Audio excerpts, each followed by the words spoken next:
Good morning.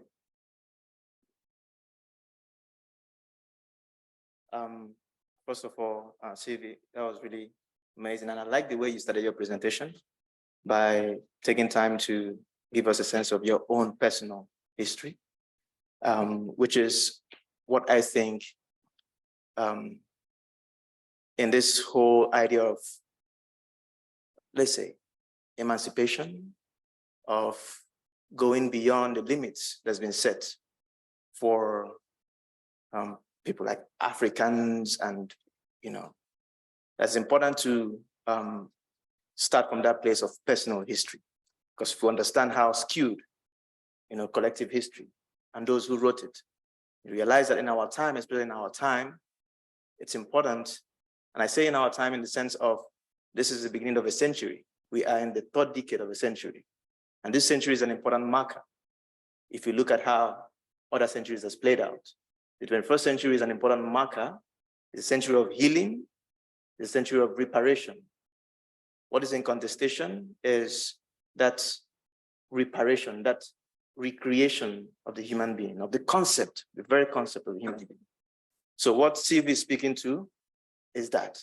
And what I'm speaking to from my own angle is exactly that. And I also want to emphasize that oftentimes when we say post-colonial reality, and especially when it is evoked within the context of the West, it's often seen as something that is coming from the outside again. So now what is trendy is the outside is coming to speak to us and teach us, But this post-colonial condition, it is really a condition. It is an ailment, Everyone is involved in it. Everyone is implicated in it. And this goes all the way back to someone like Frantz Fanon, when he talks about a double bind between the colonizer and the colonized. So it's like a premonition. It's like he was like looking at the future and said, you cannot bypass, you cannot circumvent that double bind. So every time I evoke the post-colonial today, I'm speaking of everyone, every one of us. So there is no me coming to teach you anything. I'm basically saying it's high time you begin the work of self-reflection, So I just want to say that. Now this sentence here, Onyajuju anage fuzo. It's an Igbo expression, very important to us, Igbos. If I go by, the way Sylvie started as well, let me give a sense of where I come from, my genealogy.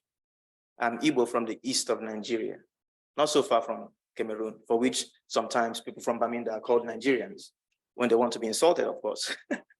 But it's a good insult. Now. And the Igbos, like those 20% in Cameroon, have also gone through their own marginalization. And, that is a result of that colonial contraption that we have all lived in our reality. But one thing in that same quest of getting to know yourself, because this is something that we share, those of us that were born into the post-colonial reality, you realize that you don't know who you are, really don't know who you are. But by the time you begin to look in, then you begin to find exactly. In my own case, is the language, the Igbo language. The Igbo language is almost like a code, very cryptic. You know how Chinua Achebe would say that, or it's not even Chinua Achebe, but he evoked it in one of his works. It's like the Proverbs is the palm oil with which you eat yam.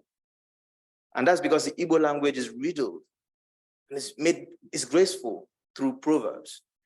My father will speak to me, my grandfather will speak to me, but they don't tell you things, they just tell you Proverbs. And so this, one who questions will not go astray. In my reality, I was born and I was thrust into this perpetual movement. And it goes all the way to from the first day I was born. But now it's been 20 years since I got into the, art, because art has been the vehicle through which I traveled since 2001.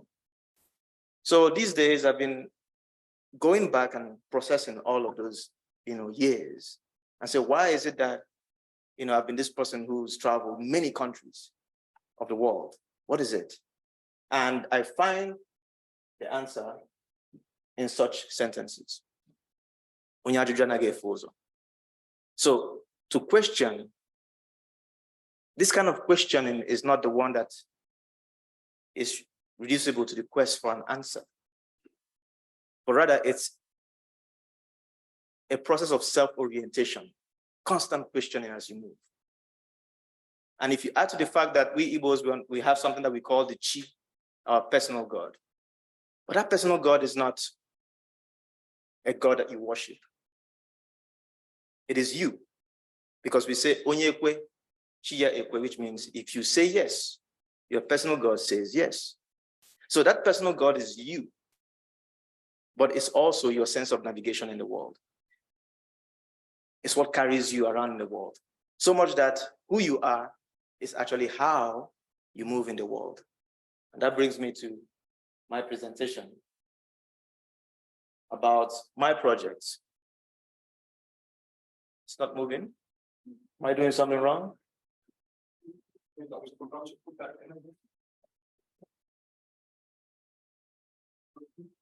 Yeah.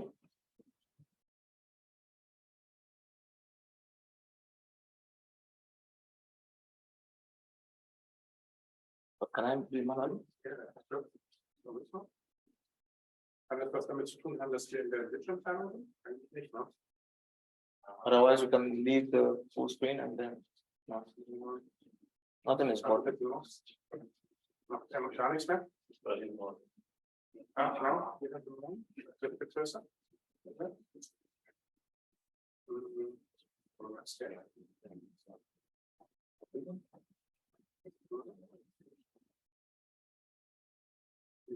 Nein, die Frage ist doch so, glaube ich, ne? I'm sorry, I'm not a Microsoft person. Windows.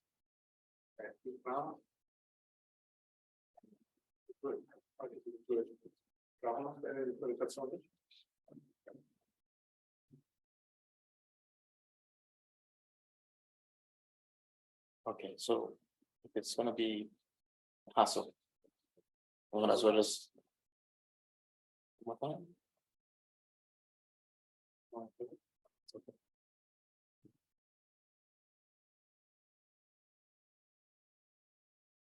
Why not? Okay. Yeah, there is. Okay, my work has been about these movements, borders, but what I've been really exploring is this, conflations of subjectivities of, who we are. Nigerians are very, very big on that, in the sense that, everyone just wants to be there, who they are. And you realize that what we're dealing with is just a clash of subjectivities. And today it's become even planetary, in a sense, where, when Chimamanda says, danger of a single story. But again, that's what we're dealing with. But I realize that central to that is also the concept of time and space. That what we're trying to free ourselves from is the hegemony of time and space. And so this work for me represents that dilemma, the dilemma of a new age. The time zones, when you cross from one border to the other, the paradoxes that ensue when you cross from one border to the other. How do you make something out of that? So this poem, as you see, it's dated 2020. It's part of that hindsight reflection of 20 years of moving this body.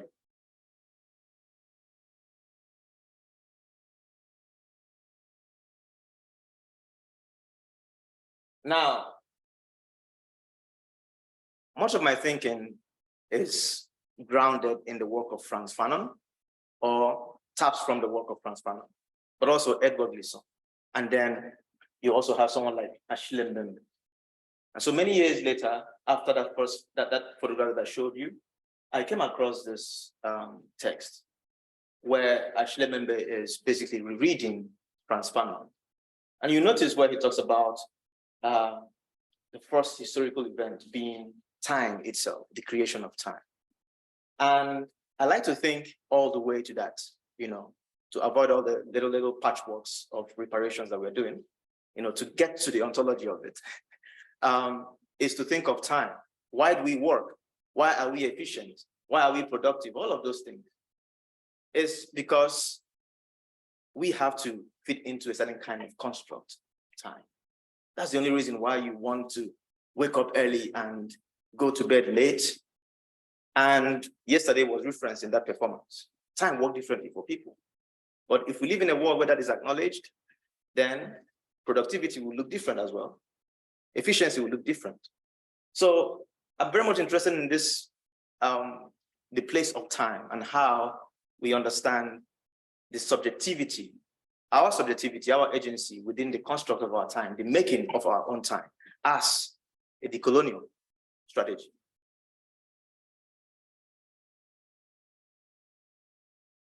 Now, another thing again is the concept of knowledge. Lately, knowledge has become, for me, omnipresent.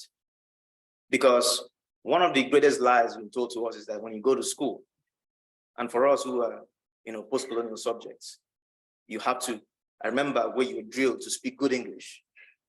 And then when you come home, you are fined for not speaking English. But we have all these other languages. And then you go to school. I was left-handed. I had to use my right hand because that's what they use in school, But it made me ambidextrous, so I'm good. But then with time, you realize that actually you can find knowledge everywhere. The question is, how do you recognize and acknowledge that process of collating and arranging knowledge? Everyone is doing it everywhere. And because we are speaking of a decolonial strategy, I think it's important for us to begin to create spaces where people, or spaces that validate people's way of collating and arranging knowledge. It doesn't have to move or travel to anywhere. We are moving bodies already. We can go to those knowledges, but the knowledge doesn't need to move.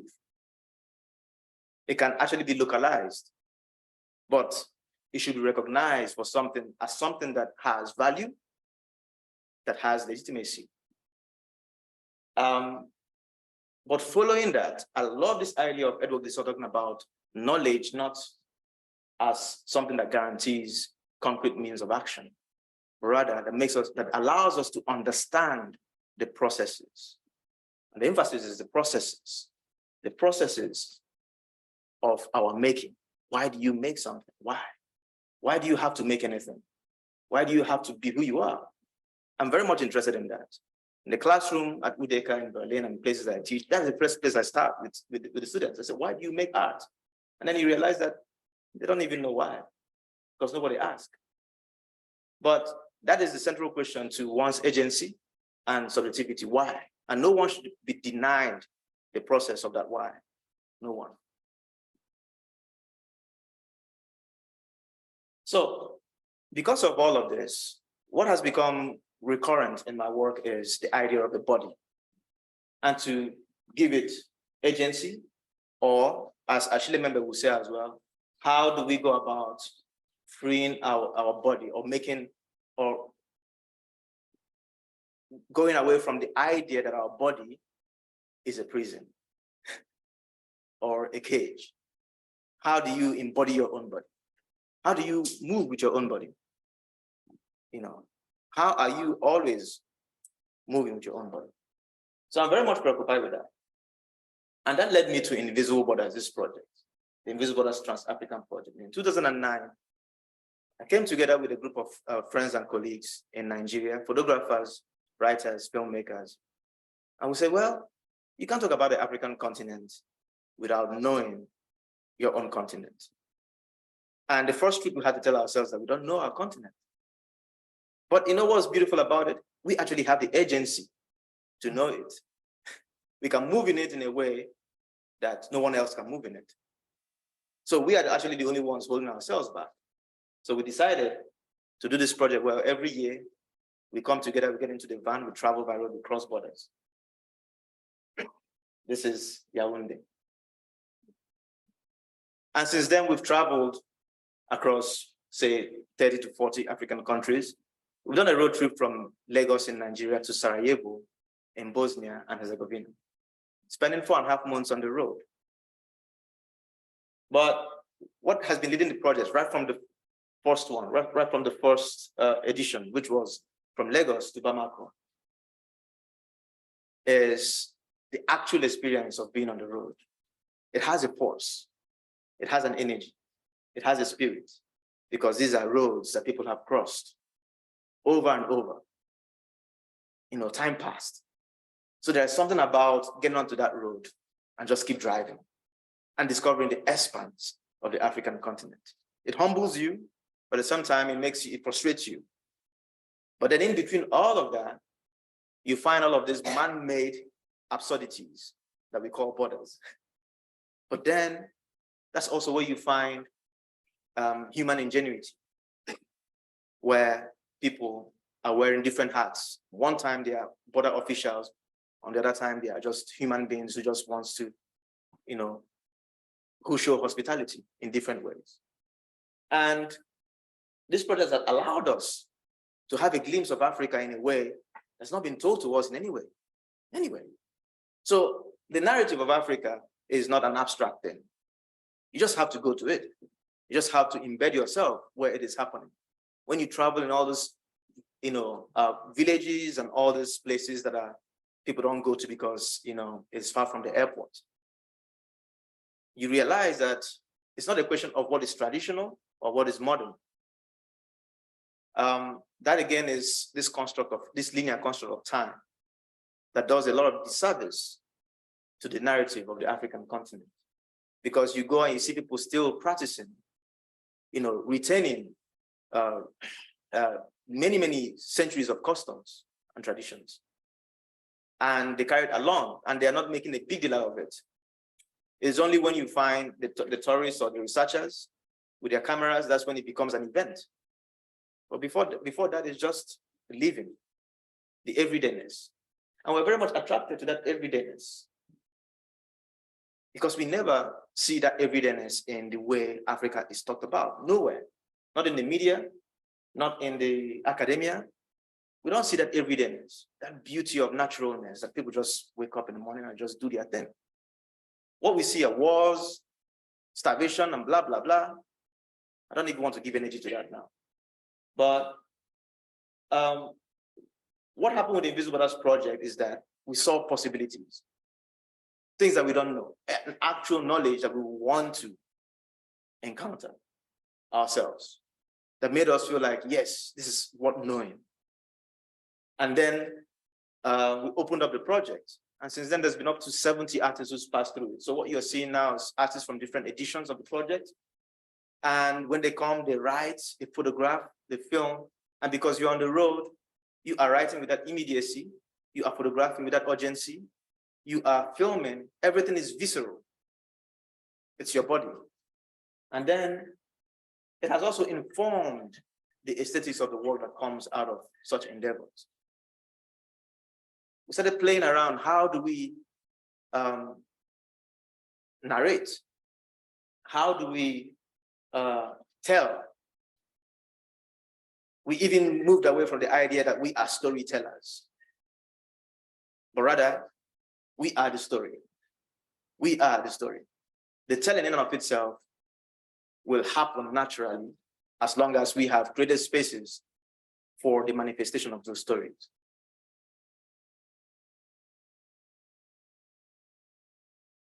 So the artists ran with those concepts and started embedding themselves, their subjectivity. They will make placards. This is Kemi, and that's her initials. And then she made a placard and she will carry it across the borders. And everywhere she goes, and this is in Sudan, when we were traveling from Lagos in Nigeria to Addis Ababa in Ethiopia by road. And this is her, photographing. But again, you have to understand that what's happening here is Kemi being very much embedded in the landscape, the air, the smell, everything is visceral. How do you represent that as an artistic material, an artistic outcome? And even after many years, we're still frustrated by that. You can only know the project if you are in the van with us. That's the only way. And so slowly, we are moving away, or personally, I am moving away from that idea of we have to make something to show. I just want to get on the road and just be with other thinkers, other moving bodies who are thinking bodies at the same time, and let whatever comes out of it come out of it. So the emphasis has shifted from outcome, making things, to paying attention to the process. So I don't know how long we have, but I have so many slides here, but I think that I have said enough for us to even begin to have a conversation. This is also the reason why I said that I'll come back and have a more extensive presentation of this project, because the scope is quite limited for that. So I will stop here, and let me show you a little bit more work that the artist did with the idea of the body. And what I find very interesting about this works is that, again, like I said, they don't just come up and say, oh, we want to make photographs of us. But it's myriads of conversations, emotions, and then they say, how about we just put a camera to this? That's how work happens.